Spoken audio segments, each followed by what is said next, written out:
হর হর মহাদেব, আবার চলে এলাম তোমাদের জন্য মা কালীর একটা ছোট্ট ভিডিও নিয়ে। অনেক দিন পর ভিডিওতে ভয়েস দিচ্ছি। এই ভিডিওটা আমি অনেক দিন আগে করেছিলাম, এখন এডিট করে আপলোড করছি। দেখো, তোমরা যারা মঙ্গলবাড়ির আশেপাশে রয়েছো বা মালদাতে রয়েছো, তোমরা এখানে হয়তো গিয়েছো, আর না গিয়ে থাকলে অবশ্যই ঘুরে এসো, খুব ভালো লাগবে। বেহুলা শ্মশানে অনেকগুলো মন্দির রয়েছে। আমি আস্তে আস্তে ভিডিওগুলো আপলোড করব, তোমরা দেখতে পাবে এই চ্যানেলে, ফেসবুকে এবং ইউটিউবে। দেখো গাছগুলো কত পুরনো, অনেক পুরনো গাছ। এটা মনে হয় বট গাছ।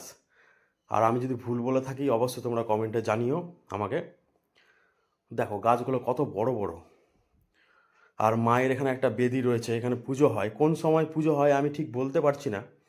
মায়ের একটা ছবি রয়েছে, খুব সুন্দর লাগছে মাকে দেখতে। আর মায়ের যখন পুরো মূর্তি থাকবে এত সুন্দর যে লাগবে। আমি অবশ্যই যখন পুজো হয় আমি গিয়ে ভিডিও করে নিয়ে আসবো, তোমাদের সাথে শেয়ার করব। গাছগুলো দেখো কত বড় বড়, দারুণ লাগছিল, মানে কি আর বলবো তোমাদের, এত সুন্দর লাগছিল। দেখো গাছে নিচে দেখো, এখানেও পুজো হয়। দারুণ জায়গাটা, একদম পুরো ঘেরা রয়েছে জায়গাটা সুন্দরভাবে। এখানে বলিও হয় দেখো।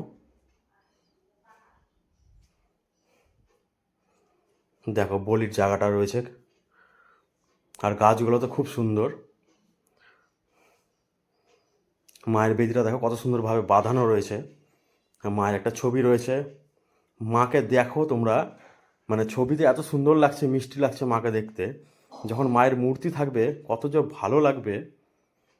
তোমরা কিন্তু মঙ্গলবাড়ির আশেপাশে বা বেহুলা শ্মশানের আশেপাশে থাকলে ভিডিওটা যারা দেখছো অবশ্য আমাকে জানিও যে পুজোটা কখন হয়।